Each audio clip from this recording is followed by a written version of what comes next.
Ahoy, landlubbers, it's me, your valiant Captain Vasco. Last time we completed clearing out the secret 5th Geth outpost on planet Solcrum, and now we're back here on the Normandy to debrief, I suppose. Let's finish clearing out this star system before we go on to talk to members of our crew, as I hinted at last time. Message from Admiral Hackett, Commander. Patching it through. We just received your report. Looks like this Geth incursion was bigger than we thought. Clearly. We're probably preparing for a major offensive in the system. We're increasing patrols in the Armstrong cluster to make sure they can't establish another foothold in the region. Nice job, Sheppard. You saved a lot of human lives on this mission. Hack it out. Please do put more patrols in this system. Most of the planets here are pretty terrible. Alright, so Grissom has 2 planets left to explore before we can carry on with our mission, or lack thereof. There's plenty to be done. There's quite a lot going on in this game. You guys might want to give me a hint as to when I should start pursuing the end game more directly, because I imagine this could go on for quite some time, and I'm not sure how long you guys want to watch this for. Anyway, let's start with planet Zaharux. Zaharux seems to be home to a mountain of flavor text and the ability to survey. What do you got? Light metal survey. Scanning the planet, you get a large deposit of beryllium on a small nearby moon. Well, that's not very much on the planet, now is it? It seems like a misnomer. Leaving us only with Benda. Kinda disappointed that this isn't a planet ruled by alcoholic robots. Let's survey it anyway. Medallion recovered. Great. Is this a Legion of One? Okay. Scans of Benda uncovered an ancient Solarian vessel. A small team was dispatched to search for valuables. The only item of value recovered was a League of One medallion. That's basically what I meant. Shut up. You know that I meant that. Shut up. Well, seeing as I don't really have a clear direction as where to go next, and I plan to talk to my crewmates today, I think I'll just leave us here in Grissom for the time being. So I'll see you when I've chosen out someone to talk to.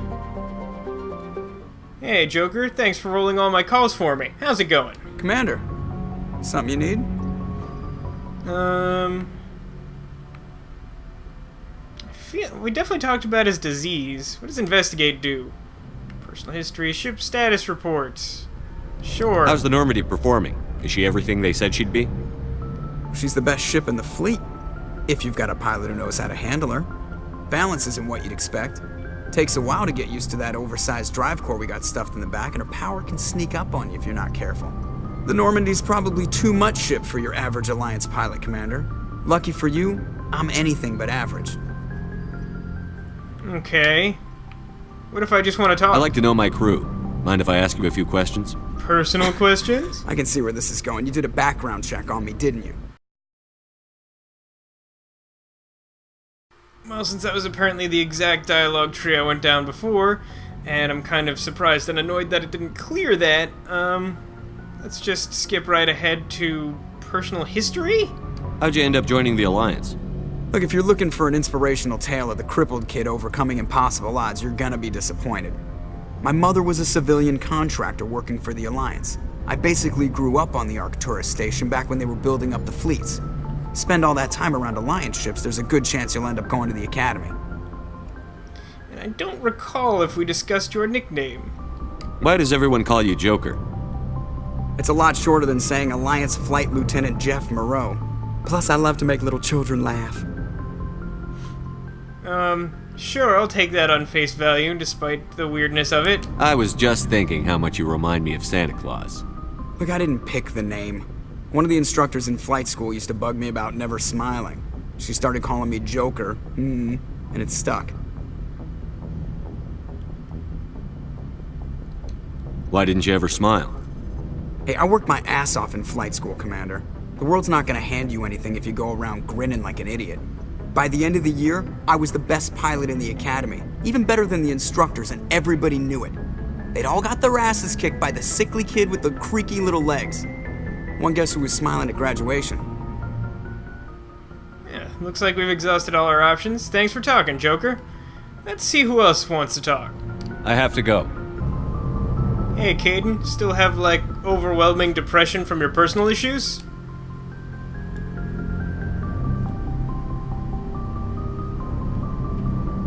Anything you need, Commander? I'd really love to know why this guy is constantly hanging out under what appears to be a heat lamp. Let's see what options we have. Personal input, I think, is where we started last time. Just trying to get a sense of where the crew's at. Thoughts? Well, they know about the stonewalling you've had from the Council. I see. And what do they think? They're on your side. They're pissed about the resistance we're getting, especially from our side. I'll have a better handle on all of it when my head stops hurting. Another L2 flare-up. You do talk a lot about the L2. Why don't you upgrade to iPhone L3S? Ever thought about going back under the knife? Maybe get an upgrade? No thanks, Commander. One slip and you can't remember your own name. The L2s spike higher anyway. My abilities would drop with pain-free L3s.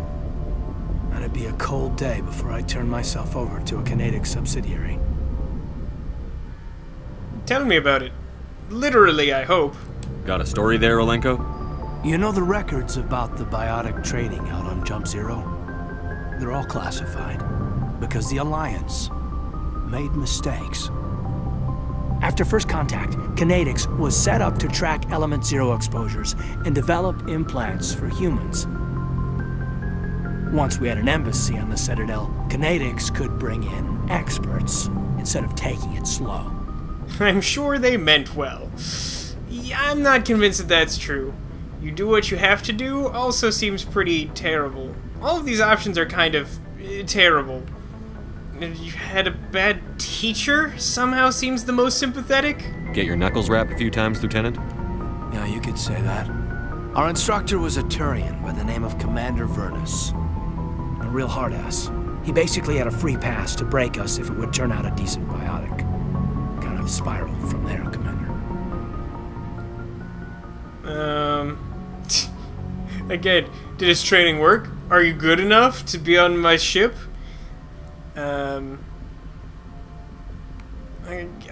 Again, I'll go with the most sympathetic. Did he ever face charges for that? He got his, yeah. But like everything else at Jump Zero, it was under the table.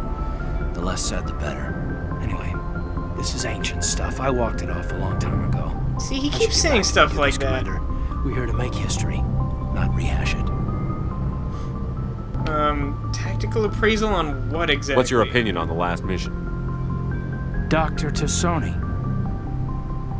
Seems like a sweet girl. Easy on the eyes. I mean, if you like the bookish sort. I like, I do. How does tactical appraisal lead to, like, sexy times? Let's ask him. Any intentions there, Lieutenant? No, Commander. Just art appreciation. Just art appreciation. I might start using that, despite its shadiness. Anyway, I think we've gotten all we will from Caden. Let's see who else is around. We'll talk another time, Lieutenant. Speaking of Dr. Tassoni...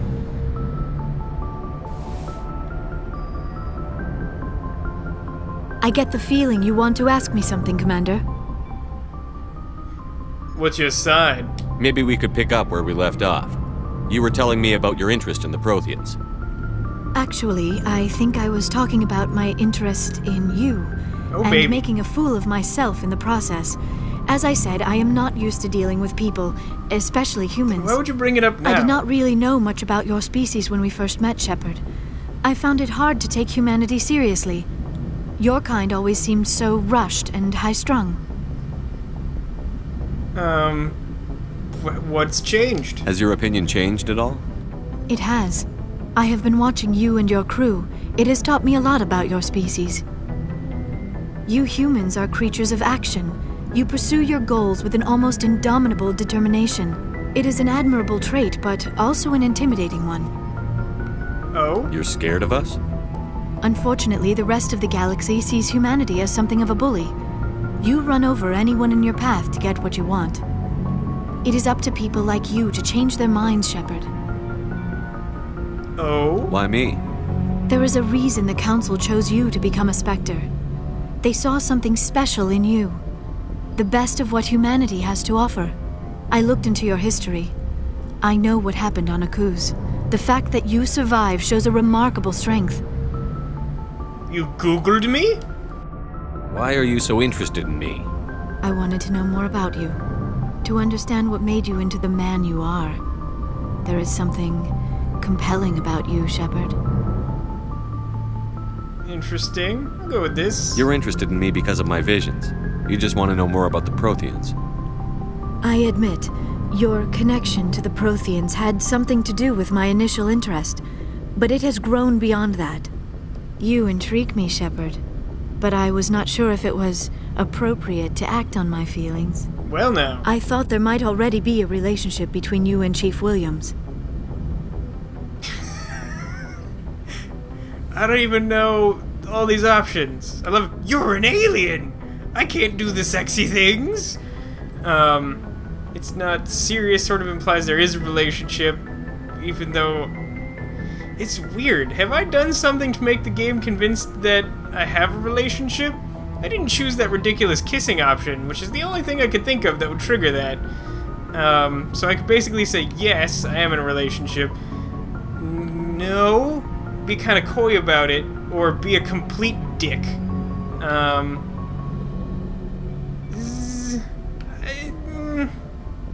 Not sure. Let's try and keep our options open for the time being. My relationships are none of your business. I apologize, Commander. I did not mean to pry.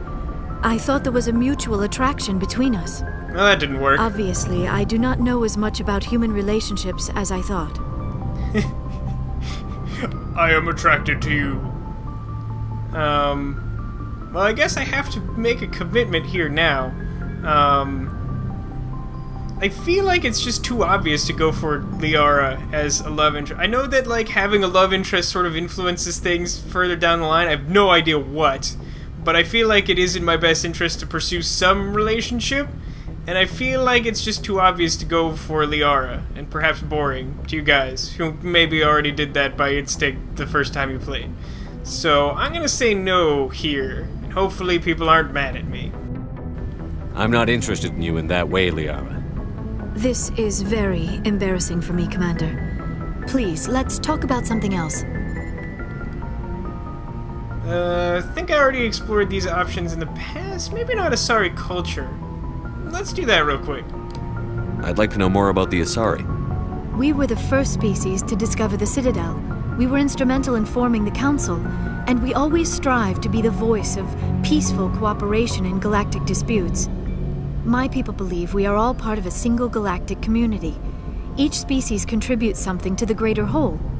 Although we seek to understand other species, it seems few of them seek to understand us. The galaxy is filled with rumors and misinformation about my people. Tell me more. Like what? Most of the inaccuracies are centered around our mating rituals. My species is monogendered. Male and female have no real meaning for us. Feeling better about my We decision. still require a partner to reproduce. This second parent, however, may be of any species and any gender. I wish investigate was literal, like, can you show me, how does that, what? What? I don't understand. Your species can mate with anyone? Mating is not quite the proper term, not as you understand it. Physical contact may or may not be involved, but it is not an essential element of the union. That's hot. The true connection is mental. Our physiology allows us to meld with other beings. We can touch the very depths of their minds. We explore the genetic memory of their species. We share the most basic elements of their individual and racial identities. We then pass these traits on to our daughters. It is how we learn to grow as a species and how we develop a greater understanding of other races. So I guess that's why we've never seen any, like, dude-ish Asari. Other parent. What happens to your partner after the union? Every relationship is different. Some unions are a single encounter with both parents parting ways afterwards. Others can be more long-term. Sometimes an Asari and her partner will stay together for many decades. About the age difference? Is that meant to be chosen after some other option? You Asari live for 1,000 years. What happens when your partner dies? Few sapient species live as long as my kind. We have learned to take a philosophical approach to our unions. We do not focus on the inevitable loss of our partners. Instead, we enjoy the time we spend with them. And even after they're gone, a part of them lives on in us. The union is a connection that transcends both time and space. Who's your daddy? Do you know who Matriarch Benezia chose as her partner? She rarely spoke of her partner. Though I know my father, if you want to use that term, was another Asari. If you can do that. Yes? How would they have evolved as a species in the first place if that wasn't possible? Benezia never told you her partner's name? Union with our own kind is no longer common. Not for the purposes of reproduction. Most Asari believe it weakens our species. Asari daughters inherit racial traits from the father species. If both parents are Asari, then nothing has been gained, or so conventional wisdom would hold. I am what is sometimes called a pureblood. Though no Asari would ever be cruel enough to say the word to my face, it is a great insult among my people. It is possible Benezia's partner was embarrassed by their union. She may have been too ashamed to publicly acknowledge me as her offspring. Then why'd she do it? Well, that sucks. How could anyone abandon their own child? I cannot answer that. This is all speculation on my part. It is possible she wanted to be part of my life, but something happened to her before she had the chance. Benezia never spoke of her partner. Whatever happened, it caused her too much pain to dwell on it. She raised me by herself, though that is not uncommon. Many Asari raise their children alone, particularly if the father species is short-lived. Often the partner will pass on long before the child reaches maturity. I think that's all that we're gonna get out of, the Aura for right now. Brain fart. Yeah. I should go. Thanks for talking. Goodbye, Commander. Yes, so, in the next episode, I imagine that we will continue to talk to some ladies and begin to explore those relationships that were mentioned earlier. You guys can weigh in the comments, because between the other lady options, I'm undecided. I don't think I'm going to go for the terribly unconventional, homosexual relationships, which I believe are possible in this game. I mean, I know they're possible later. I think they start in this game, though. But we'll be heading downstairs, and once the slow elevator has reached the bottom, we'll have some more conversations. So you guys let me know what you think about the conversations and everything, and I'll see you next time to see the aftermath of that, and to continue talking to the crew, of course. So yeah, thanks for joining me. See you next time.